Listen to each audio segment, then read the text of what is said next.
यह कहानी बहुत पुराने समय की है। एक समय की बात है, एक हरा भरा गांव था। उस गांव में अन्न, धन और पशुओं की कोई कमी नहीं थी, पर लोगों के मन में दया और सच्चाई का अभाव था। उसी गांव में एक साधु आया।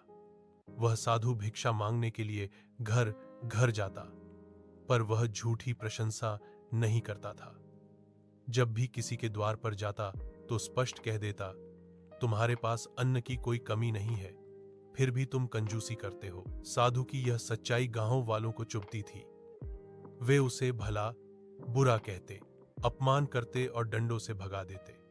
पूरे गांव में किसी ने भी उसे एक मुट्ठी अन्न तक नहीं दिया। अपमान और भूख से दुखी होकर साधु को क्रोध आ गया। उसने गांव को श्राप दे दिया, यह पूरा गांव आग में जलकर भस्म हो जाएगा। कुछ ही समय बाद भयानक अग्नि प्रकट हुई।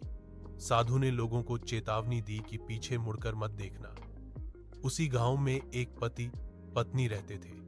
भय के कारण वे भी भागने लगे, पर उत्सुकता में उन्होंने पीछे मुड़कर देख लिया। उसी क्षण वे दोनों बंदर और बंदरिया बन गए।